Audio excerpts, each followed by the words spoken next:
All right. Do you want to give us forms too? Oh, I forgot to bring the forms, but yes. But I'd like to do that when everybody's here. Here is the attendance sheet. I should take attendance in here, like usually. What is today's date anyway? The 10th. Let's see here.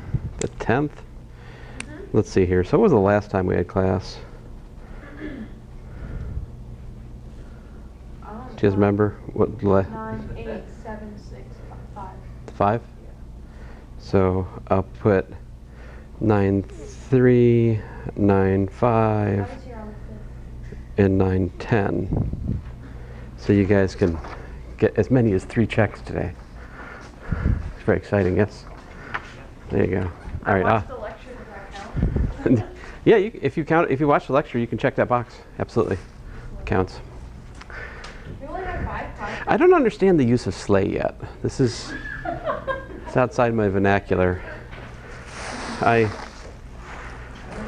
It's outside my realm. It's like when you Is that somewhat similar to like? slay a dragon. It's like So it's kind of like let's go.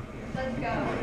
Would it be like let's go, or is it interchangeable with let's go? It's I think it's but it's also like okay, yay. Can I say it though? Like, is it something I could say? You can say it, Dr. Cook.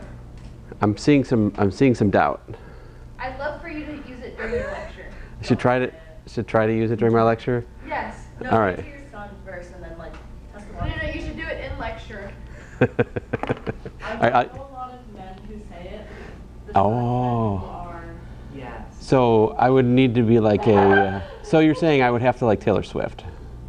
Okay. Yes, that is correct. Well, I hate Taylor Swift and Does I that say give you more slay. context in deciding if you're going to say it? That helps though. I mean, yes, the lack of rigidity in one's wrist is somewhat indicative of saying the word, as you're saying. So, all right, I will begin. Dear Father, we thank you for this day again. I thank you for this class and these students. Just ask you just bless our work today. Help us to glorify you what we do and understand a little bit more about complex differentiability. In your name I pray, Lord Jesus. Amen. So let me recap really quickly here. What did we learn last time? We learned, well, really the theoretical core of this course is what we learned last time. Like, last lecture is probably the most important one, maybe, for the whole semester. And in a nutshell, we learned that, you know, on the one hand, we could say f prime of z exists if the limit as, you know, h goes to 0 of f of z plus h minus f of z divided by h exists, right? If that exists, then the function is said to be complex differentiable at z, right? And then we quickly traded that for, or you could write, you know, f of z equal to, you know, f of a plus phi of z times z minus a, where phi continuous at a, and we know the limit as z goes to a is exactly what it's, well, it is the derivative in this context, right? So that's the Cauchy-Riemann characterization, right? The theorem of Cauchy-Riemann. And then last but certainly not, well, not last, but next to last, but certainly not least, if we have f is equal to u plus iv, where u and v are continuously differentiable, then we can say df, and some fine print here, right? And ux equals to vy and vx equals to minus uy, then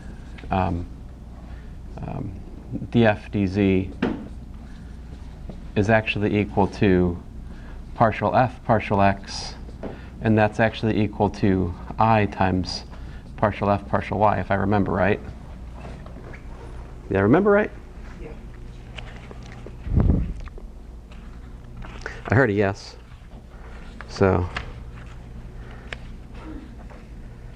I'm cautiously optimistic, but I must maintain a slight air of suspicion because there is a minus there. So, so this, of course, is these right here are the famed Cauchy-Riemann equations, right? And to be honest, I really need to put some quotes up here because that is not the truth. There are functions which are complex differentiable at a point and yet are not continuously differentiable at that point and complex differentiable. It is true, though, that if the function is continuously differentiable and Cauchy-Riemann equations hold at a point, then it's complex differentiable. You can, however, weaken those conditions and still get complex differentiability at a point. It is always true, though, if the function is complex differentiable at the point, then the Cauchy-Riemann equations have to hold. I'm just saying that continuously differentiable is like a very strong condition that can be weakened. And in my notes, I mentioned that if you want to know about those kinds of nuances, I would encourage you to read the book by Reinhold Vermeer.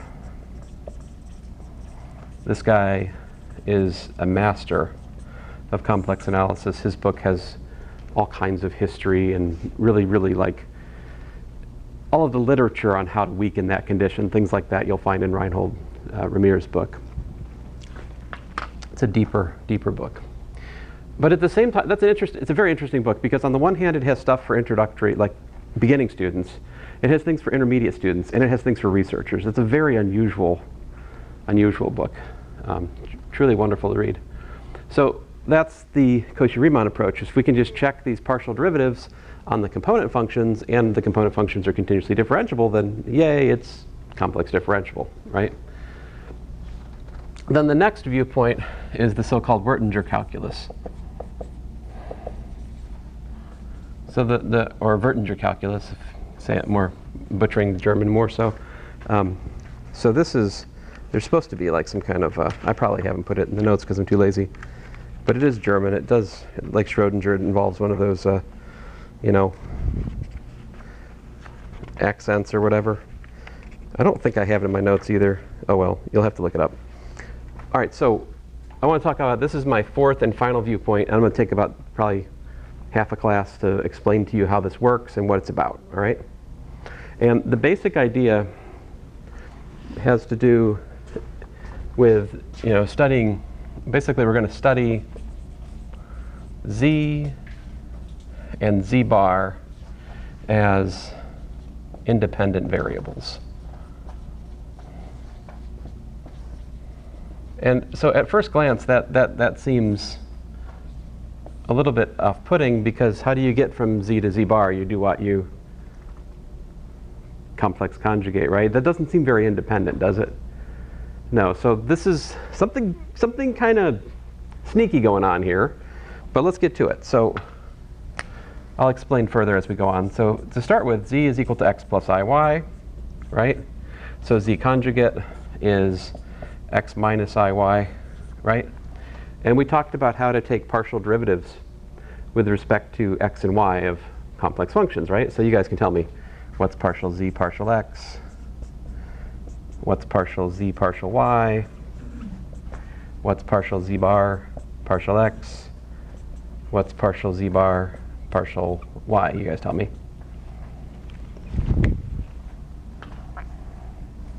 Partial z partial x is 1.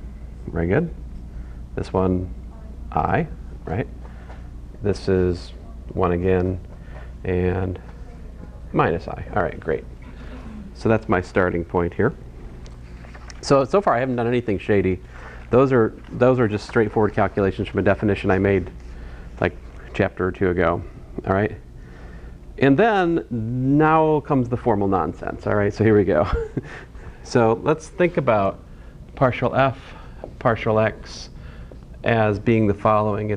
We're going to say it's partial f, partial z, partial z, partial x, plus partial f, partial z bar, partial x. And likewise, we're going to say that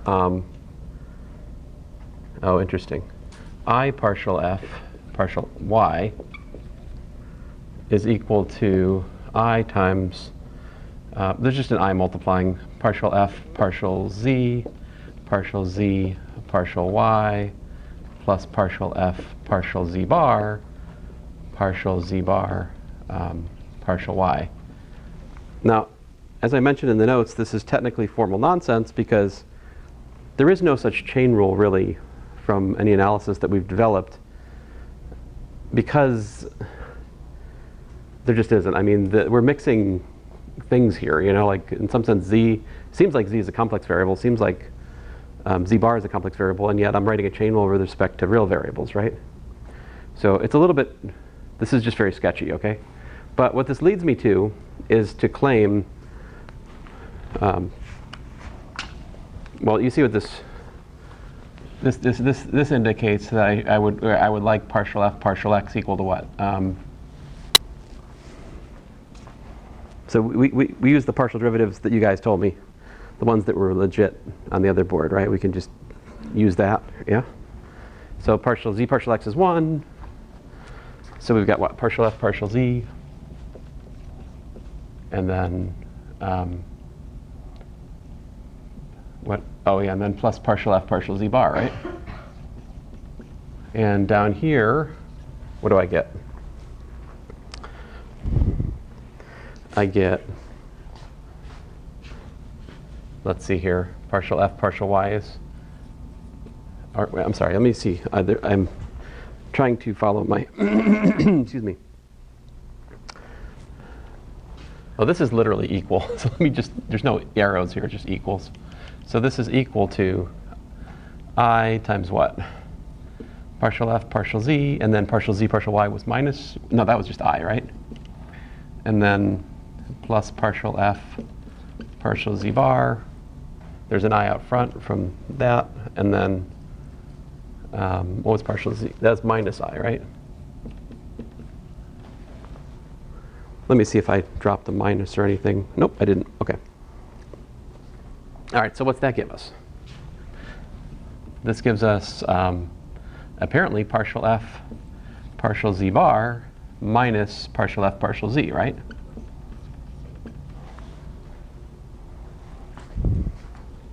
So what happens if you add these two equations? What happens?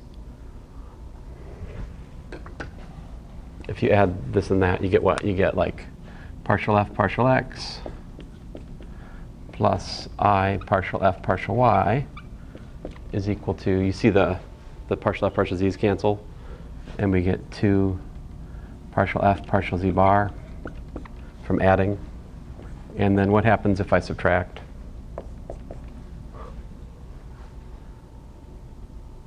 I can get partial f partial x minus I partial f partial y is equal to twice partial f partial z, right?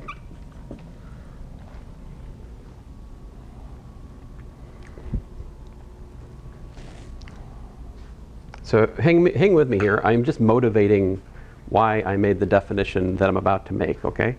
And so this brings us to the definition. So here's the definition. Partial partial z is going to be 1/2 of partial partial x minus I partial partial y, and partial partial z bar is going to be 1/2 of partial partial x plus I partial partial y. So these are definitions that we can make that are, you know, there's nothing sketchy here. This is just, we've defined these particular linear combinations of the real partial derivatives as the so-called Wirtinger derivatives. Partial partial z and partial partial z bar. All right? I've made them so that this formal calculation works. All right? I've made them so in some sense they behave like real variables. See, a real variable would satisfy, this is like a chain rule. If I had a function of 2 variables, yeah? So maybe, let me just take a step back here, guys. So like in calculus 3, if you could rewrite like f of xy and rewrite it as like f of x of say u comma v and y of u comma v, like that, right? Then there's a chain rule that would say this: partial f partial x is partial f partial u partial v partial x plus partial f partial v partial x. So it's kind of like that. That's the basis. We're in some sense hoping that z and z bar behave like real chain rule.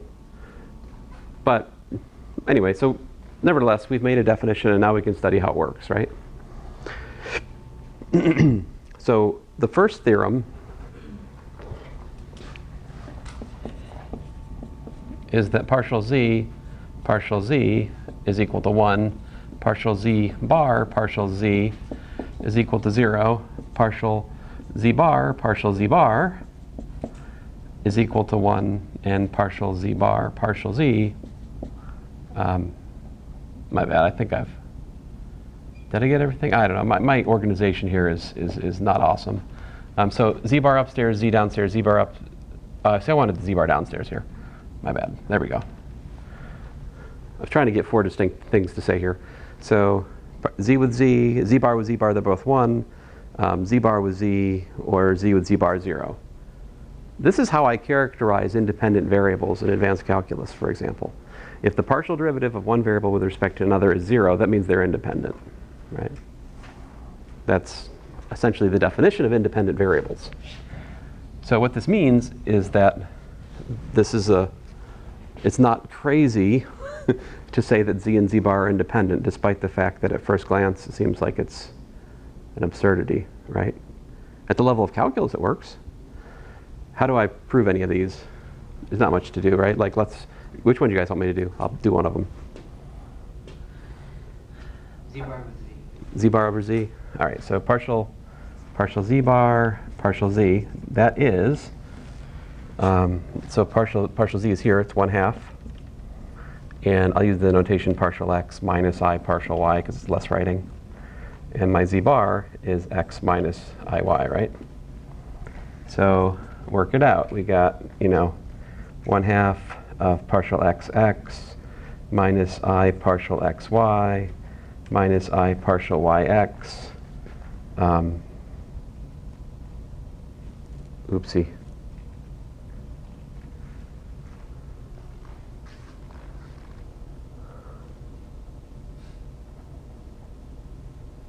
Well, that's not good.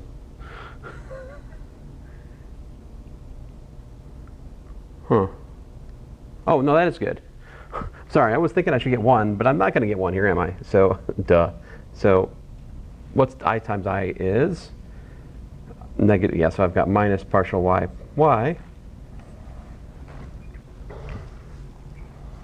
So the x derivative of y is 0, the y derivative of x is 0. Partial x is 1. Partial y is 1. 1 minus 1 is 0. Answer? 0. Woohoo! All right. And all the other ones can be proved very much the same way. All right? So what are the properties of the Wirtinger derivatives? How do they work? Well, they're essentially just like everything else, So like partial z of a product, you tell me how that goes. Partial z of a sum, you tell me how that goes. Partial z of a constant times a function, you tell me how that goes.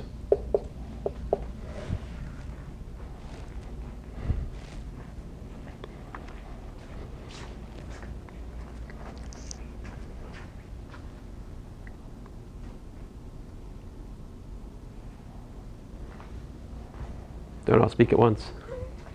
Oh, well, the first one is Uh-huh. del f del z. Okay. G plus f del g del z.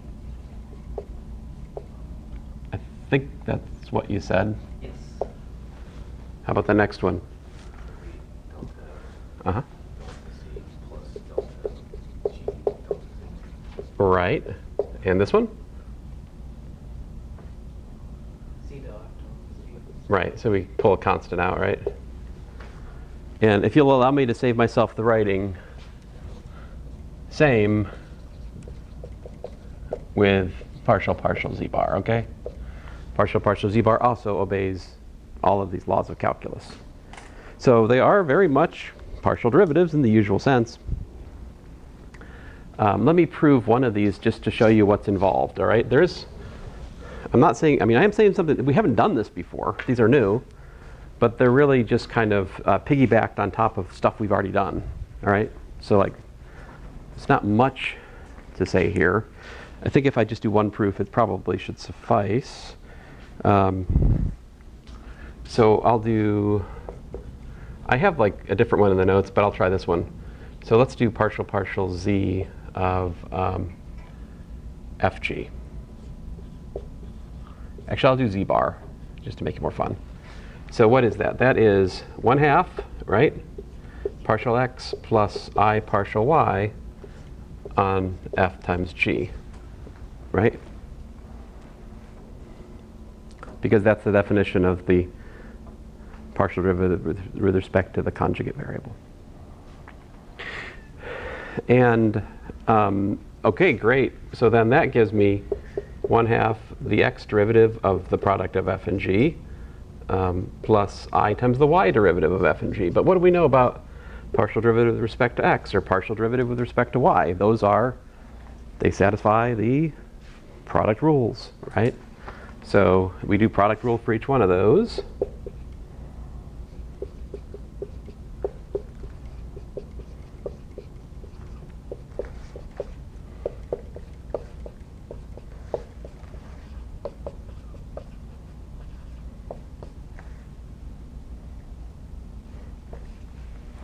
And then gather stuff together, right? Like so I can factor the g out. See, I've got 1/2 partial xf plus I partial yf all times g plus f times factor the f out. I've got partial xg plus I partial yg.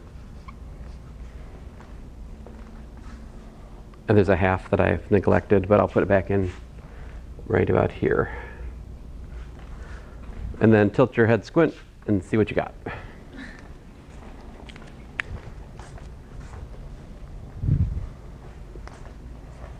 This is partial f partial z bar. And this right here is partial g partial z bar.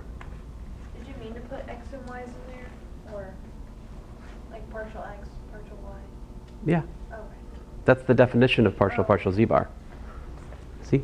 Oh, yeah. Okay. Yeah. Uh-huh. So the proof of the other results is very much the same. All right? So basically the Wirtinger calculus extends to other chain rules and so forth in a very natural way. So like, for example, I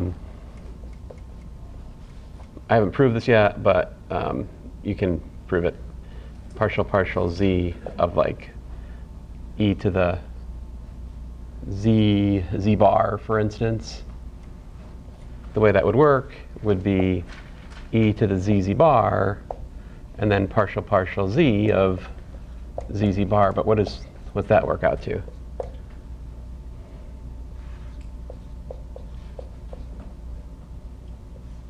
So you got yourself like partial z bar plus z partial z bar partial z. But of course this is 0 and this is 1. And so we've just got z bar e to the z bar.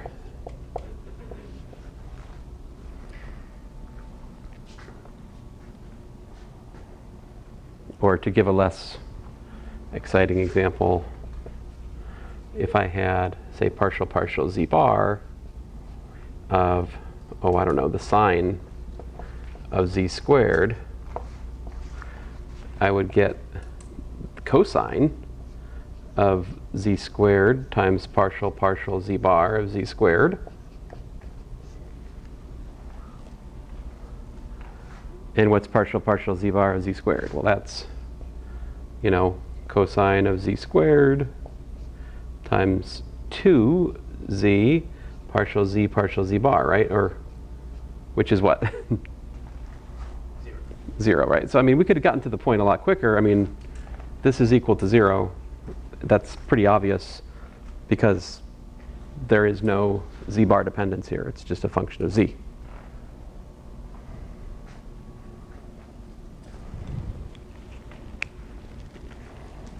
Okay, so what this is lovely. Like, you've created these new variables, and we can partial differentiate with respect to them. But what does it mean? What does this have to do with the definition of complex differentiability, right? So let's talk about that. So here's the theorem. If I can, I think I can. I'm gonna go back to here. I'm gonna keep the definition in the middle, and we'll just work around it because I'm an idiot. I'll erase these sketchy calculations up here. And this, although I might need that in a second here. I think you guys know this now too, right? So you'll remember that. And if I was smarter, I'd probably just rewrite these up here. You know, partial z, 1/2.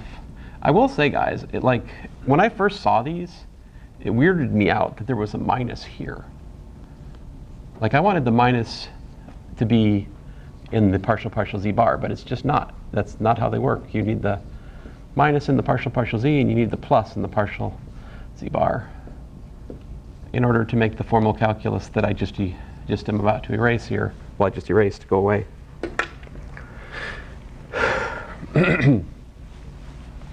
All right.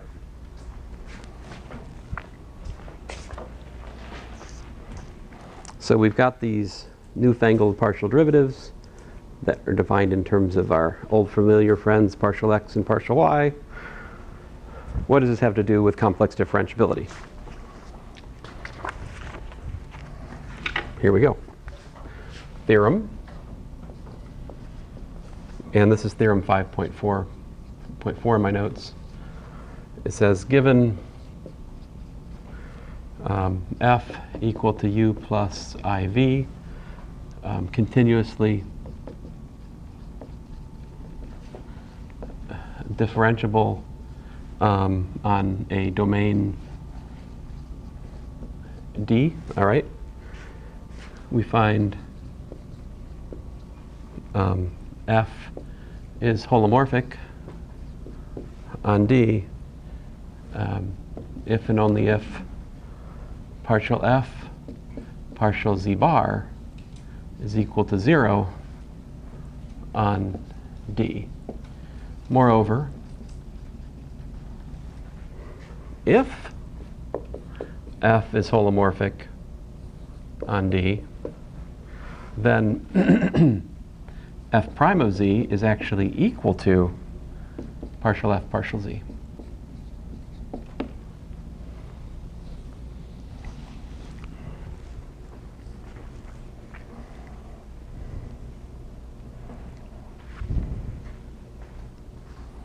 So how do we prove this?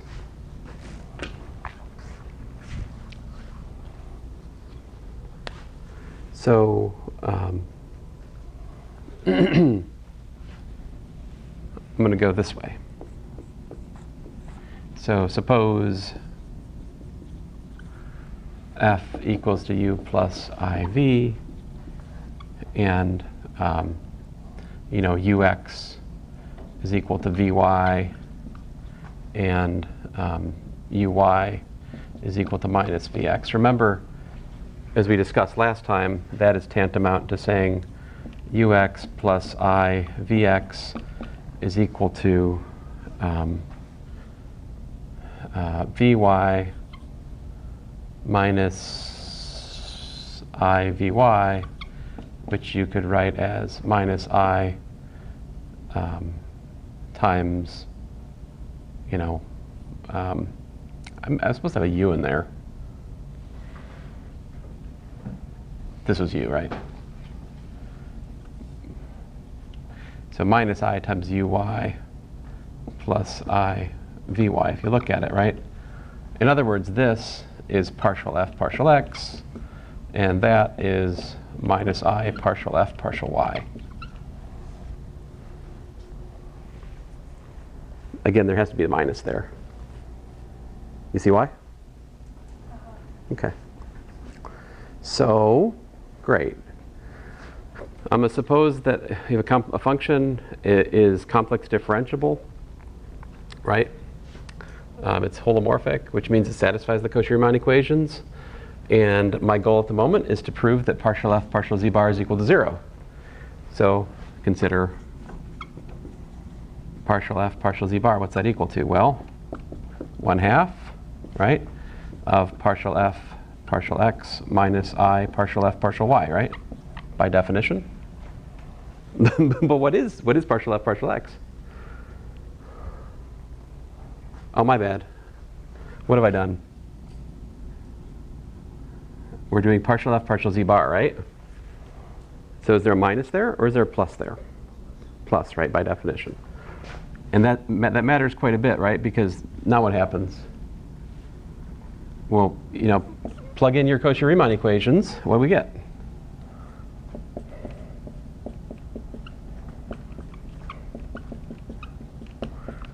We get 0. They cancel.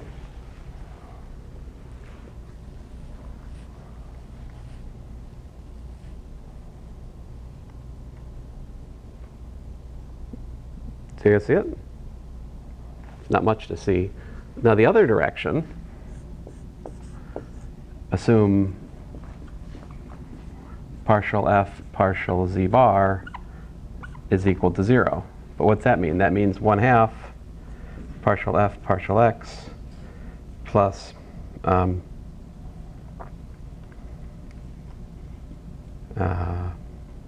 I partial f partial y, right, is equal to 0. Which, if I break it down further, just in case you doubt, so we've got what, like ux plus I vx plus I times uy plus I vy equal to 0. I multiplied by 2. So what does this tell us? This tells us ux minus vy plus I times vx plus uy is equal to 0. How can that be true? It's a complex equation, right? It has to be both the real and the imaginary parts are 0, right? So this tells me that I have ux minus vy equals to 0, and I have vx plus uy equals to 0. But these are exactly the Cauchy, well, they're not exactly, but they're quite close to the Cauchy-Riemann equations as they're popularly remembered. And to complete the thought, if the Cauchy-Riemann equations hold, we're assuming continuous differentiability, therefore we have complex differentiability by the theorem we talked about last class. Yeah. So how does all of this look graphically? Oh, we'll get there. Yeah, yeah. But that is a very good question. What do these things look like graphically? That's actually a very good question.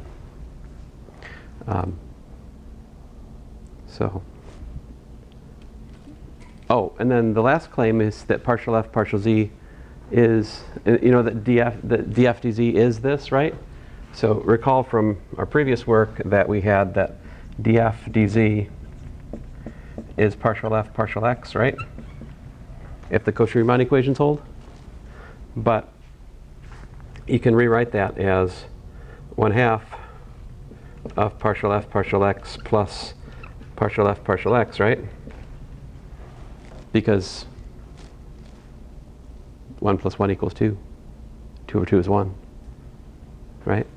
And then Cauchy-Riemann equation, that thing.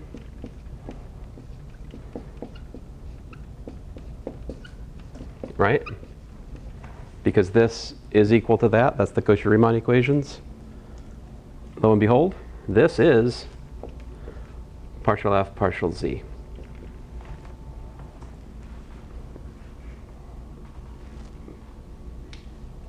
So, you guys with me? No? What is objectionable? So you just a generic, unanchored complaint, just a general sense of malaise. I mean,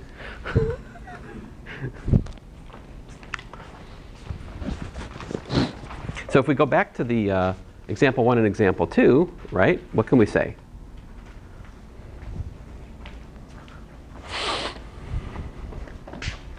So for example 1, right? That doesn't really tell us much of anything, but example 2, we calculated the partial derivative with respect to z bar of this function was 0. That means that this is complex differentiable, because to say that the z bar derivative of a thing is 0 is to say that the Cauchy-Riemann equations hold. So this means the CR equations hold for f of z equals to sine of z squared, right? And it's also evident that it's continuously differentiable because it's the composite of a continuously differentiable function with a smooth function sine. And what's the derivative then? So like, df dz is partial z of the sine of z squared, which is what? It is 2z cosine of z squared by basically first semester calculus, just writing z instead of x. That's really what this gives us a license to do. It's really cool. Now there's more I can tell you here. So we can go back and we worked out. See here, example 3. Let me just erase some of this here.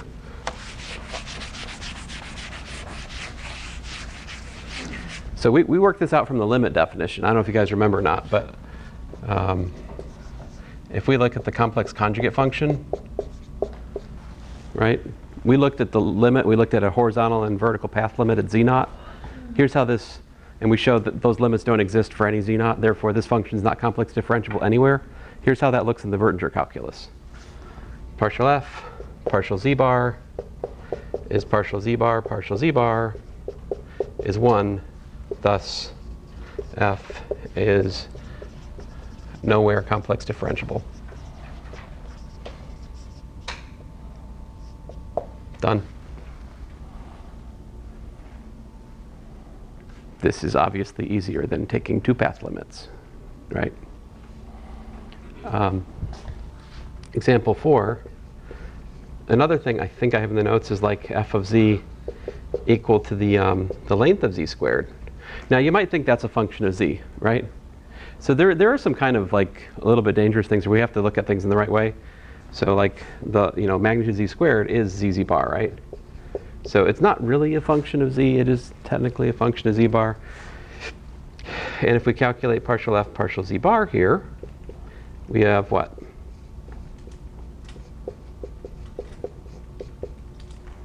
We get z, all right? So there's only one point where this can be complex differentiable, which is where? 0, right? 0 is the only place the Cauchy-Riemann equations hold for this function, all right? Everywhere else it doesn't. Therefore, this tells us that f is nowhere holomorphic. Do you guys remember what holomorphic meant? Holomorphic meant that it's complex differentiable on some open set around the point. Right? So if it was holomorphic on some set, then at each point in that set there's at least a little disk on which it's holomorphic. Right? All right. Then the other thing, so I think as I was writing the notes, everything I wanted to do, like calculation-wise, was involving a chain rule, and I felt kind of guilty for not,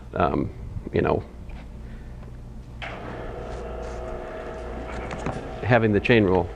But since you guys asked me a question that suggests I should go past this material, I'm going to show you the calculation that follows by the projector to save myself 20 minutes of writing, if you guys don't mind.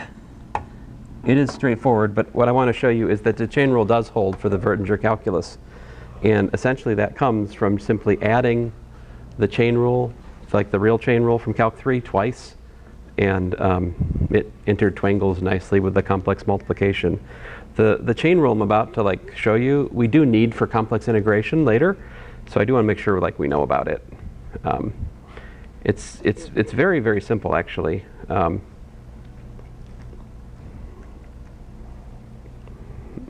Well, probably shouldn't show you my physics test. That wouldn't be good, right? No one wants to see that. Might be worth some money though. Let's see here if I can. I could sell it. Yeah, probably. I guess I could sell it, but it raises certain ethical questions. All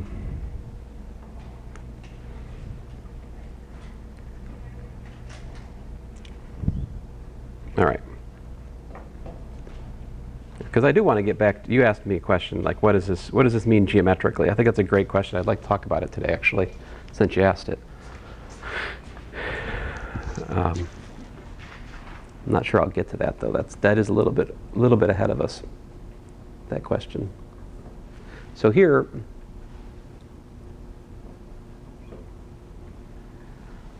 is the Wirtinger derivatives. One of the things you can do is you can solve for partial f, partial x, and partial f, partial y. So not with the formal partial derivatives, but just taking the definitions and adding them and doing algebra, you can find your way back to the things I derived formally at the start of class. So it is still true that partial f, partial y is this, and partial f, partial x is that. That is actually the case. So that's one thing. If we look at a function that goes from the complexes to the complexes, and we look at the real component functions, if we compose that function with a path, gamma of t, then the chain rule from Calculus 3 says that the derivative with respect to time of that path is given by the gradient of the function evaluated at the path dot product with the derivative of the path. We use this to prove, for example, that the gradient vector field is perpendicular to the path which parameterizes the level curve, among other things. So this is just, and here's what it looks like in the other notation, partial u partial x dx dt plus partial u partial y dy dt. This is one of the major chain rules in Calculus 3. If you can do it for u, you can also do it for v. All right, so there's the chain rule for v. Then, if you add those two together, then you get vx plus I, you get ux plus I vx, and vy, rather uy plus I vy. All right, so basically multiply that by I and just add that to the previous chain rule, and we immediately get this. If we just group together the dx dt and the dy dt terms.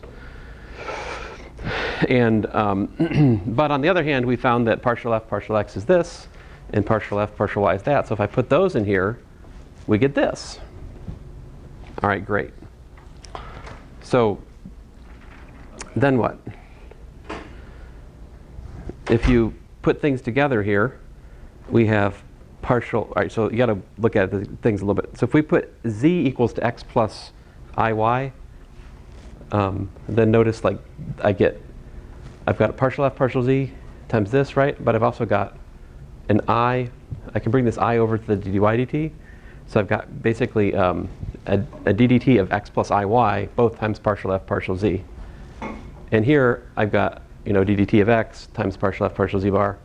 And over here I've got I times dy dt of partial f. Well, I got a minus there. So that I would think of as z minus iy times the derivative of time. So if you look at it, dz bar dt being this, and dx dz dt being that, just use those up here and regroup terms, we get this, which is that the derivative with respect to time of a complex function evaluated a path is simply given by partial f partial z times dz dt plus partial f partial z bar times dz bar dt. This makes good on my promise that z and z bar are essentially real variables. it's just a funny, it's a funny way of thinking about a very peculiar choice of real variables here in some sense. And because this is essentially this is just like the chain rule for real variables. Notice what happens. So this is actually the linchpin for your question, like how it goes to geometry. If the function that we're talking about is complex differentiable, then that's 0, right? And that's all that there is. So let me kind of like picture it. What's going on here is you have the function right over here. Here's a typical point, z of t, right? You have a mapping f. And then over here, you have, let me call this, I'll call this gamma. And then over here, you have a typical point, f of z of t. So this curve over here is f composed with gamma. All right? So if that mapping is complex differentiable, all right, if that mapping is complex differentiable, what is the meaning of dz dt? Like graphically, what is dz dt here? It's the tangent, right? So like the tangent vector is dz dt here along this curve. Or if you like the notation, gamma prime of t. That's the tangent, the velocity vector here. It is literally dx dt plus I dy dt. Or if you want to go back to two-component notation, x prime comma y prime. Okay? Over here, there's a tangent vector. And what is it? Well, it is df dz at the point times dz dt. That is the derivative with respect to time of the composite of the function and t. So that's only true if this is a complex differentiable function, right? Because this chain rule I have over here, this holds for any function that's a differentiable function of two variables in the plane. Like you can always take a function and rewrite it from xy to z bar. You guys have experienced that in the homework a little bit. It's not pleasant, but it can be done. And so this is a general, this doesn't just hold for complex differentiable functions, it holds for any function that's differentiable. But if it's complex differentiable, the chain rule simplifies to just the product of this and that. That has deep geometric significance, because what that means is that the relation between the velocity vector to the curve and the velocity vector to the image of the curve under the map, they're related just by multiplication by this number. And if I had another curve like that, and I had the image curve over here like that, right? I could talk about the velocity to that one. And so maybe this is 1, gamma 1. And this is maybe f composed with the gamma, oops, forgot to come back to us. That's 2. And so the velocity of the second curve, and we probably should put like t equal to 0 just for the sake of specificity, like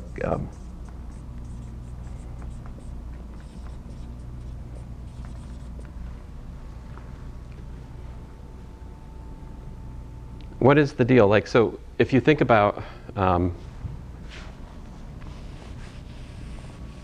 oops.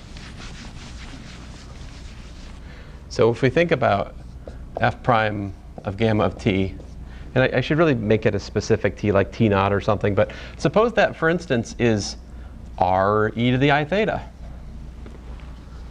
right? I mean, it is a fixed magnitude and a fixed angle. That's what the value of this complex derivative is, that.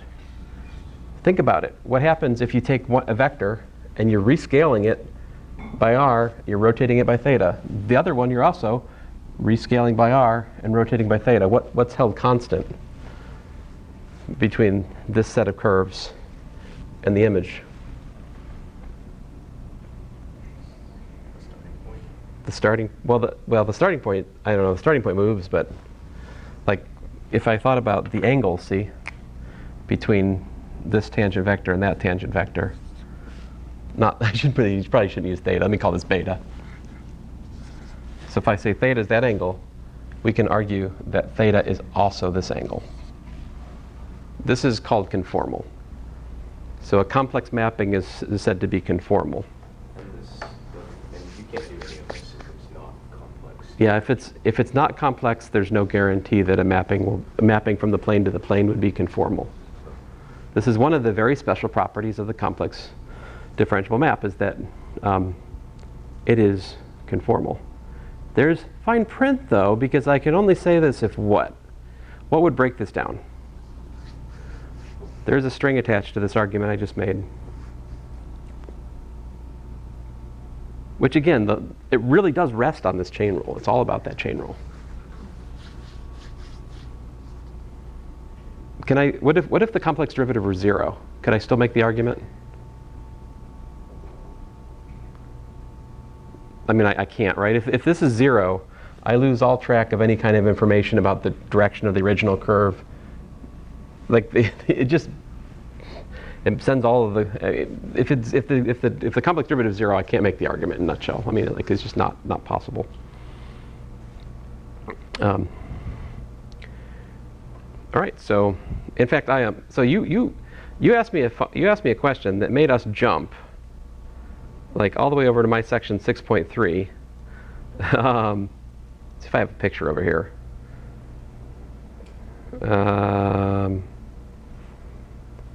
Come on.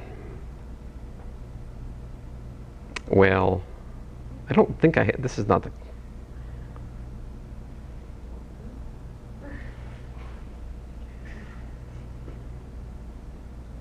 Let's see here if I can explain. All right, so let's just take a second to look at this example since we're having this discussion right now. I wasn't planning on this, so.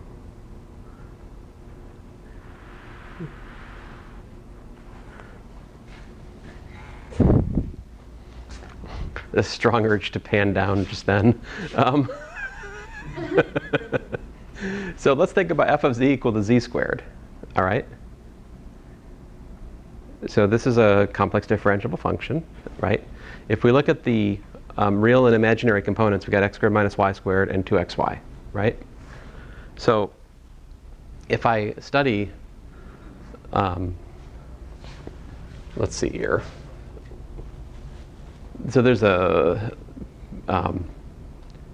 paragraph before here. What I'm saying, I believe, is that we can study where the horizontal and vertical lines in the z-plane map to in the w-plane. If we set w equals to f of z, we can study the inputs being horizontal lines and see what they output to. All right, so if we think about the input is a horizontal line and the input is a vertical line, what's the angle those meet at? 5/2, right? Those are orthogonal trajectories, right? So that's something to remember here. So let's see here. T maps to, let's see, what do I got going on here?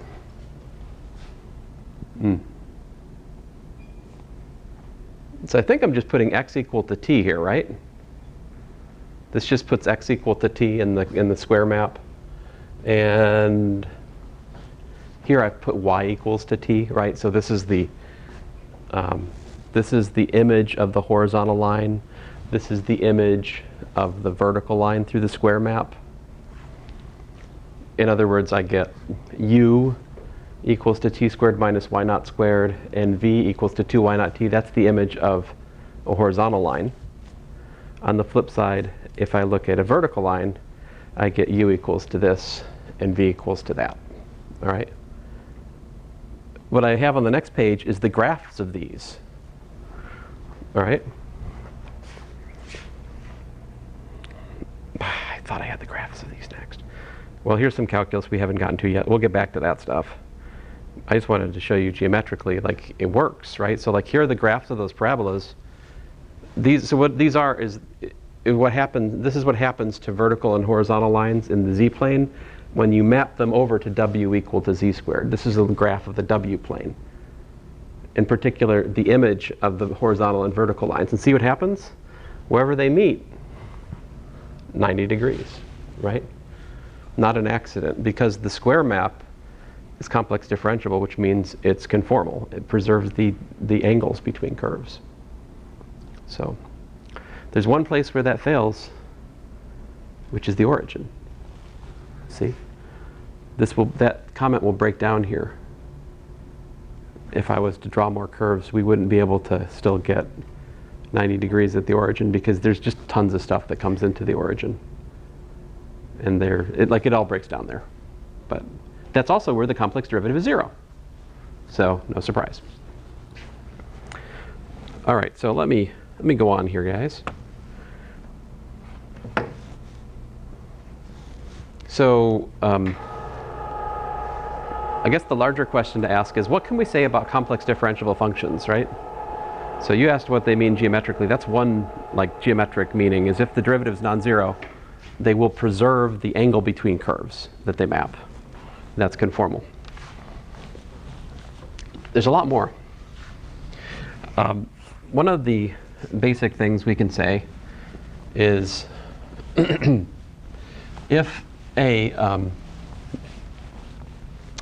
if we have a complex differentiable map, let me just say if we have a holomorphic map, all right, and it's real valued. So here's the theorem. If f is holomorphic on D, this is a domain,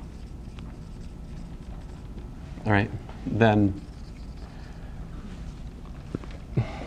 if f is real valued,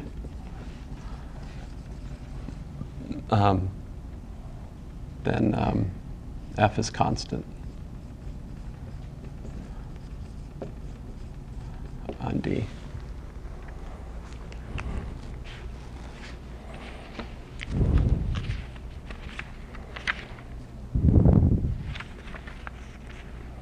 Oh, one thing I should have mentioned, I forgot to mention in the previous story arc there.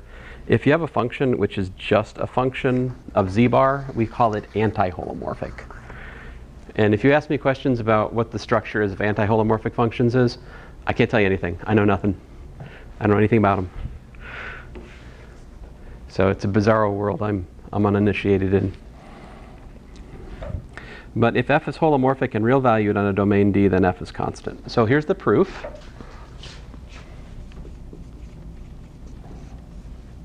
We let f equal to, say, u plus iv, right?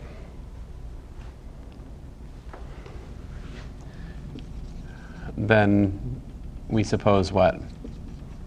If it's real valued, what does that mean?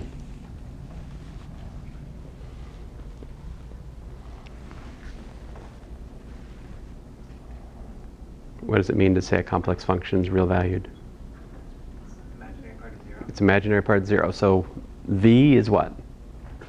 V is 0. Right? The CR equations hold, right? Since f is holomorphic, so ux is equal to vy, which is 0, and uy is equal to minus vx, which is also 0. Hence, the gradient of u, which is, by the way, ux, uy, right, is 0. And the gradient of v is 0. But we have a theorem from Calculus 3 that if you have a function whose gradient is 0 on a connected domain, it's constant. Right? Thus, u of x comma y is equal to u naught, and v of x comma y is equal to v naught.